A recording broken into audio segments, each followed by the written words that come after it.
Rendez-vous phare des acteurs économiques des montagnes du monde entier, le salon Mountain Planet de Grenoble voyait cette année encore une forte présence des entreprises savoyardes, notamment regroupées sous le pavillon de la CCI de Savoie, mais aussi mises en avant sur le stand de l'Agence économique de la Savoie. Les Savoyards sont là à Grenoble et ils sont en force puisque nous avons 64 entreprises savoyardes qui sont au Salon de l'aménagement de la montagne à Grenoble et on est très heureux de voir tout ce savoir-faire et cet état d'esprit et cet esprit d'entreprise montagnard et savoyard massivement présent ici à Grenoble.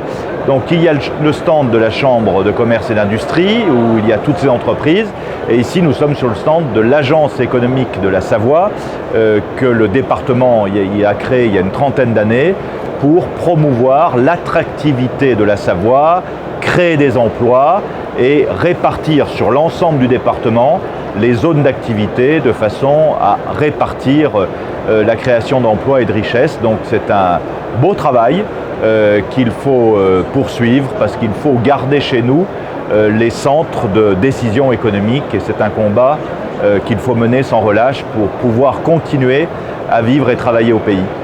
Et parmi la soixantaine d'entreprises présentes cette année, zoom sur 4 d'entre elles qui, dans des secteurs très différents, sont à l'image d'une Savoie qui va de l'avant et qui innove. Moi je suis ici pour représenter la société qui s'appelle Amrock Concept, en particulier le produit Mako.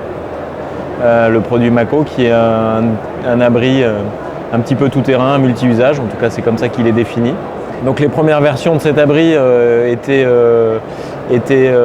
effectivement en aluminium. Pourquoi l'aluminium? C'est parce que tout de suite il y avait une vraie problématique qui était donnée, qui était la mobilité et l'adaptabilité. Pourquoi? Pour qu'avec la même construction, on puisse faire un maximum de fonctions, d'usages, dans un maximum de lieux et idéalement un maximum de saisons. Et on est en train de travailler désormais sur une version plus liée à de l'habitat. L'idée est de faire, en tout cas de profiter de l'expérience acquise sur ce Mako et toujours en gardant ces grands items forts, la mobilité, l'adaptabilité, mais sur une version donc du coup comme je le disais plutôt habitat, donc petit refuge en montagne avec un environnement un peu plus cosy, un peu plus mieux isolé et surtout en amenant une vraie indépendance énergétique pour que ça puisse fonctionner du coup dans les endroits un petit peu insolites. Je suis là pour représenter notre société ASO France. On est basé à Albertville et on commercialise du matériel de fitness de plein air. Et on est ici dans le cadre de la commercialisation du concept Before-Ski. C'est un concept d'air d'échauffement qu'on propose aux stations afin que les skieurs, les clients des stations puissent s'échauffer avant d'aller skier. C'est un concept qu'on a développé avec l'aide de Julien Liseroux et de Laetitia Hubert. Et c'est du matériel de fitness qu'on commercialise, je dirais, toute l'année, dans tous les endroits, dans tous les coins de la France. Et que c'est du matériel qu'on a fait adapter à la pratique avec des chaussures de ski pour permettre aux gens d'utiliser le matériel à l'hiver, les pieds dans la neige. Ça reste une toute petite entreprise, on n'est absolument pas rompu à ce genre d'exercice puisqu'on a encore très peu participé à des salons, à des expositions. Donc de bénéficier du support comme ça, de l'agence Éco, sur l'espace Savoie, c'est super confortable pour nous. Donc on est une agence en communication. On fait de la scénographie et de la signalétique principalement pour les territoires de montagne, stations de sport d'hiver et après tout ce qui est territoire. Voilà. Signaliser aussi bien une remontée mécanique, tout un domaine skiable. On va les équiper en pistes thématiques, donc principalement pour les enfants. On travaille beaucoup actuellement avec le groupe Rémi Loisirs, la Belle Montagne.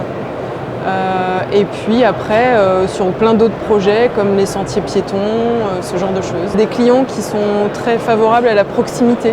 Ils aiment qu'on les accompagne, ils aiment qu'on les voit souvent et c'est vraiment quelque chose pour eux qui est important, effectivement.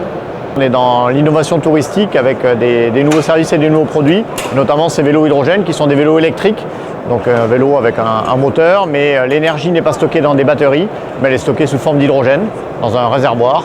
Son gros intérêt, c'est qu'on arrive à doubler la capacité en énergie, donc on va 2 fois plus loin, où on embarque 2 fois plus de charge, avec un temps de recharge qui est de l'ordre de quelques minutes. Alors le premier marché aujourd'hui, c'est un marché autour du tourisme, donc des flottes de tourisme qui proposent des nouvelles offres touristiques pour aller un peu plus loin, pour sortir des terrains classiques et d'aller découvrir les nouveaux monuments, les nouveaux patrimoines de ces territoires. Et donc premier marché, et ensuite on est sur des marchés plutôt captifs toujours, donc dans de la livraison urbaine.